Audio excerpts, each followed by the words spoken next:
I remember the day I met him like it was yesterday.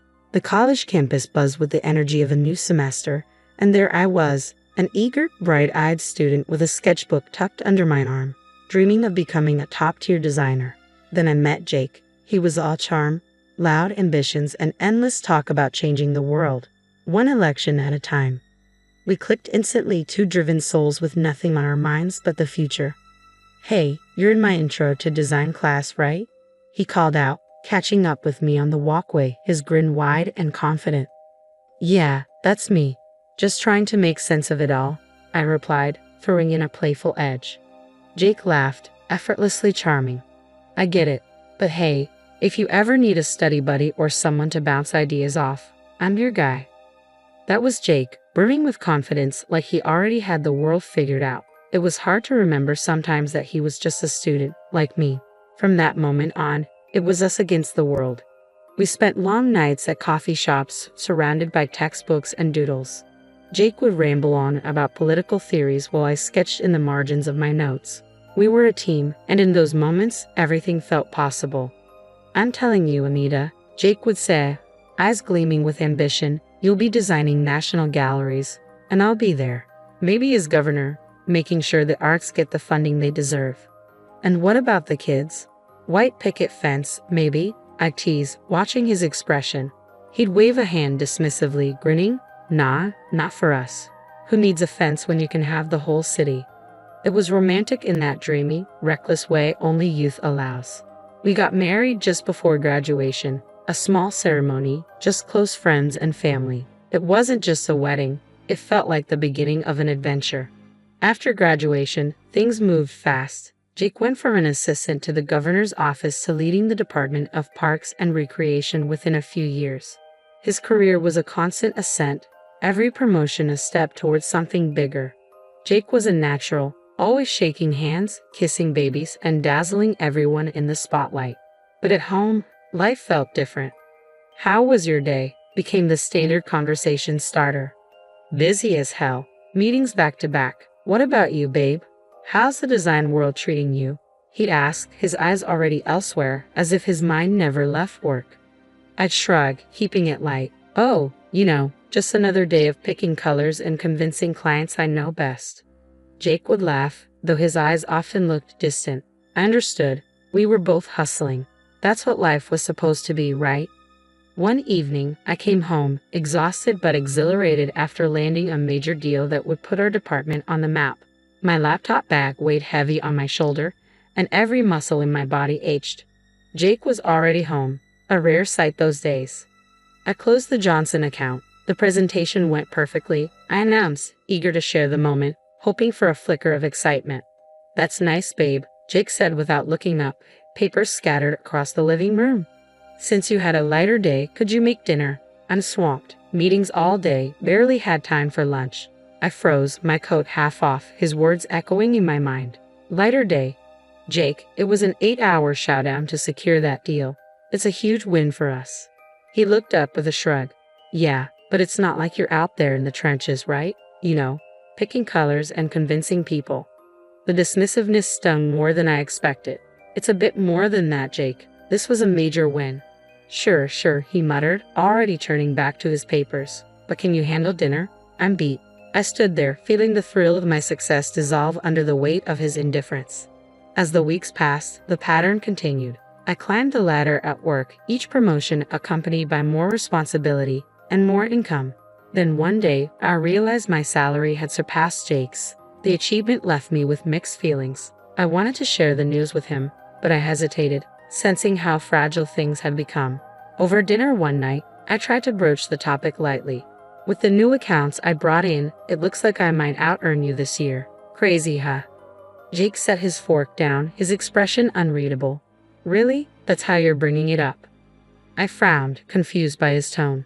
"What do you mean? It's good news. It means we're both doing well." Jake's eyes darkened. "It's not we, Anita. It's you. And now I've got to step up, or people will think I can't provide." I reached across the table, hoping to bridge the distance his words had created. "Jake, it's not a competition. It's our money for our future." He pulled his hand back, shaking his head. "It's not that simple. You don't get it. This is important to me." His words felt like a slap, dismissing not just my achievements but the very foundation of our partnership. I thought we were in this together, Jake. When did it become just about you? He looked at me, frustration etched on his face. Since I started getting left behind. You're out there making deals, earning more. And what does that make me? It makes you my husband, I said softly, not my competitor. Jake scoffed, stating abruptly, I need to think. Maybe it's time I look for something else, something bigger. I watched him walk away, the space between us growing wider with each step. It wasn't just about money or success. It was about respect, support, and understanding, things that were becoming harder to find in our conversations. That night, I lay awake, replaying our argument in my mind. We were living under the same roof but walking separate paths, our dreams once shared now pulling us in different directions. I knew something had to change, but I didn't know how, or if it even could. 15 years into our marriage, we had everything we dreamed of. A beautiful home, shiny cars, multiple properties, and bank accounts anyone would envy. But not everything that glitters is gold. Jake's career had stalled, like a car stuck in the mud, wheels spinning but going nowhere. He'd come home late from another liquor-laden evening, frustration spilling over. It's all rigged, Anita, he'd rant, and I'd sit there, wondering how much longer we could keep pretending that everything was fine when it clearly wasn't. I remember that night so clearly. The tension between us had been growing for months, but this time, it felt like something was about to snap. I rushed through the front door, my mind still buzzing from back-to-back meetings. My phone was dead, and I hadn't been able to call Jake, but deep down, I knew that wouldn't have made a difference. As I walked into the dimly lit living room, I saw him sitting on the couch, a bottle in his hand, his eyes cold. You're late, he said flatly, the accusation clear in his voice. I opened my mouth to explain, but the words caught in my throat. I had rehearsed an apology, something about work running late and my phone dying, but seeing him like that, waiting, simmering in his anger, I knew no excuse would make things better. His disappointment was palpable, and the gap between us felt wider than ever. I had meetings back to back, Jake. I couldn't even charge my phone. I began, hoping to diffuse the tension. Meetings. Always meetings, he interrupted, his voice low and bitter. You seem to have time for everything and everyone else but me. I sighed, feeling the familiar weight of our unspoken frustrations. I'm doing my best, Jake. My job is demanding. You know that. He scoffed, taking another swig from the bottle. Yeah, I know. You're always busy saving the world, aren't you? Too busy to even let me know you'll be late. I bit back my retort, knowing it would only fan the flames. I'm sorry, I said softly, hoping that would ease the tension, but his eyes flashed with something darker. Sorry doesn't cut it, Anita, he snapped, setting the bottle down hard on the coffee table. You're not here, not really. Every day you're off chasing your next big win, and I'm just here, waiting. His words cut deep. That's not fair, Jake. You know I'm working hard for us, for our future. Is that what you tell yourself? He shook his head, his frustration boiling over. Because it feels more like you're working for yourself, for your career. You don't even see me anymore. You don't care. Of course I care, I said, my voice rising with the hurt and anger I'd been holding in. But I can't put everything on hold just because you're struggling with your job. His jaw tightened. This isn't about my job, it's about us. You're leaving me behind, Anita, and every time you succeed, it feels like I'm failing. That's not true, I protested, but the look in his eyes told me it didn't matter. He had already made up his mind. Jake stood up, towering over me as he looked down. Maybe it is true. Maybe we've just grown too far apart. I stood there, staring up at him, feeling the weight of his words settle between us like an unbridgeable chasm. I never wanted it to be like this, I whispered, but he was already turning away. Neither did I, he muttered, walking out of the room and leaving me alone with the echo of everything we'd once promised each other. That night, as I lay in bed, staring at the ceiling, I knew something had to change. The career I had worked so hard for was no longer the thing I was most afraid of losing. It was Jake, our marriage, and yet I didn't know how to fix it. Not this time. I'm sorry, Jake. The meeting ran over and my phone died. I didn't get a chance to call. I dropped my keys into the bowl by the door, my voice weary from the long day. Jake was sitting on the couch, a half-empty bottle by his side. His eyes were sharp, narrowing as he shot me a look that chilled me to the bone. Meeting, huh? He muttered bitterly. Or should I say your little party with the bosses? I blinked, taken aback. What are you talking about? It was just a regular business meeting, Jake. Sure, he scoffed, tipping the bottle back for another drink. It's all those late nights with them that got you where you are. Not your talent, just cozying up to the right people. The heat rose in my cheeks, a mix of anger and disbelief twisting in my gut. You seriously think I got promoted by, what? Sleeping around? He let out a harsh, humorless laugh that rattled through the room. Come on, Anita, it's obvious. Why else would they promote you, a woman, over everyone else? His words hit me like a slap across the face. My hands trembled, but I clenched them into fists to keep steady. I earned my position, Jake, through hard work and talent. It's disgusting that you think so little of me. Jake stood up abruptly, swaying slightly as the alcohol took hold. You're never here, Anita. Always working, leaving me alone. And we don't even have kids, because you're too busy chasing your career. I felt the sting of his accusation deep in my chest. We agreed not to have kids right now. I shot back, my voice quivering with hurt. Don't blame me for that, and my career isn't an excuse for your unhappiness or failures, Jake. His face twisted with resentment as he stepped closer, his voice rising. My failures? No, Anita. They're because I married someone who cares more about her job than her husband. You've ruined everything. I swallowed hard, fighting to keep my voice calm. Jake, this isn't us. We're both upset. Maybe we should talk about this in the morning when you're sober. He shook his head, grabbing his keys from the table. No, I'm done. I need to be alone. Jake, wait, I pleaded, but he was already halfway out the door. The slam echoed through the house like a thunderclap. I tried calling him, again and again, but it went straight to voicemail every time. Alone in the house, I wandered aimlessly from room to room, each one haunted by the memories of earlier, happier times. Sleep refused to come. I curled up on the cold, empty couch. His accusations were playing in my mind, each word cutting deeper than the last. The next morning, I dragged myself to work, exhausted and emotionally raw. My eyes were red from a sleepless night, my mind swirling with the echoes of our argument. I forced a smile where needed, moving through the day on a hubbillet, even as my heart felt like it was crumbling. Mid-morning, my boss called me into his office. I straightened my blazer, wiped away the last traces of tears, and did my best to compose myself. Anita, I've got something that might interest you, he said with a bright tone that felt out of place against the storm in my heart. How would you like to head our new project in Milan? It's a big opportunity, international exposure, leading a team. I thought of you immediately. Milan, Italy, it was everything I had dreamed of. One of those promises I had made to myself long ago, a place I had vowed I'd see someday. Under any other circumstances, I would have leaped at the opportunity without hesitation. I mustered a smile, forcing it to the surface. That sounds incredible, sir. It's actually been a dream of mine to work in Milan. Fantastic. I knew you'd be excited. Think it over and let me know your decision soon.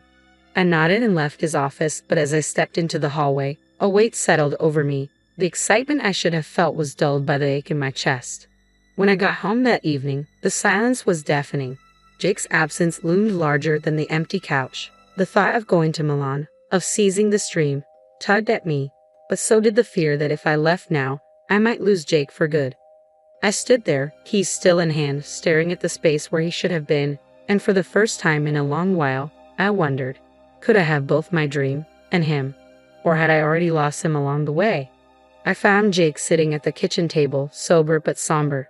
The air between us was thick with unspoken words. I hesitated in the doorway, then decided to break the silence. Jake, we need to talk. I was offered a major project today. It's in Milan. I began carefully, watching his reaction. His face hardened as he looked up. Milan, huh? And what? You're just going to go? It's a big deal for my career, Jake. It could change everything for us. For me. I want to take it. I tried to keep my voice steady to sound assertive. For us, he scoffed, his voice rising with bitterness. There's no us in this, Anita. It's always about you and your career. His words sliced through the quiet of the kitchen. I took a step closer. I'm still the same person, Jake. I'm still your wife. Why can't you see this as something good for both of us? I pleaded, hoping for a glimpse of understanding. He shook his head, his voice cold. There is no both of us if you choose Milan. It's me or the job, Anita. Decide. His ultimatum hung in the air like a cold, heavy weight. "Why do you always make me choose, Jake?" I asked, my voice cracking. "Why can't you be happy for me?" "Because I need to know where I stand," he shouted, his face red with anger. "Either you're with me, or you're living your dream without me." I took a deep breath, feeling my heart break even as my mind became clear. "I choose Milan. I have to do this, not just for my career, but for myself." Jake stood abruptly, his chair scraping across the floor. He stormed off to the bedroom, returning moments later with a stack of papers, divorce papers. He slammed them down on the table, meeting my eyes with a cold finality. "Then this is it. If you go, we're done." I stared at the papers, then back at him. My heart sank, but something inside me hardened. I couldn't give up my dreams, not even for him. The following week was a blur of packing and preparations. I signed the papers, packed my bags, and before I knew it, I was on a plane to Milan. The city was everything I had dreamed of: beautiful, vibrant, full of possibilities. I appeared on TV, discussing the project, my face a mask of professionalism, hiding the turmoil inside. Despite the excitement, my thoughts often drifted back to Jake and the possibility of fixing things. But each time I picked up my phone to call, I remembered his ultimatum, and my resolve only strengthened. 2 weeks later, I stepped back into the house, everything feeling surreal. And there he was, Jake, sitting on the sofa as if nothing had changed. "Anita, you're back. Come here," he said, rising from the couch with open arms, a forced smile plastered across his face. I approached but kept my distance, the memory of his ultimatums too fresh. "Jake, we can't just pretend nothing happened. You gave me an ultimatum, me or the job." He waved a hand dismissively, his voice light. "Oh, that. I was just stressed. But I've had time to think, and I'm willing to start over. I'm ready to forgive you, if you agree to make some changes." My eyebrows shot up. "Forgive me? For what exactly?" He sighed, his expression hardening slightly. "You know, quit your job, focus on us. If you just listen and do as I say, we could go back to how things were." It hit me then. How absurd, how manipulative his words were. A mix of anger and relief washed over me. Anger at his audacity and relief that I was finally seeing it for what it was. "You can't be serious, Jake," I said, my voice steady. "You're asking me to give up everything I've worked for. You know I can't do that." He let out a cold, tight laugh. "It was worth a shot. I thought you'd see sense, but I guess I was wrong." I reached into my bag and pulled out the divorce papers, the ones he had thrown at me before I left. "I signed these, Jake. I thought you were serious about the divorce." Seems I was right. His smile faltered as he snatched the papers from my hand. "This was just a joke, Anita. Can't you take a joke?" I stared at him, incredulous. "A joke? Threatening divorce was a joke? You're unbelievable." His face turned red, his voice rising again. "You're making a huge mistake, Anita. You'll regret this. I won't let you just walk away and ruin everything." "I'm not ruining anything," I said firmly. "I'm saving myself. You've made it clear where I stand with you, and it's time for me to move on." He stood over me, towering, his voice venomous. "Fine, but you're not taking anything from here. This is my house, my things. You leave with nothing. I'll make sure everyone knows how you really got to the top. I'll destroy you."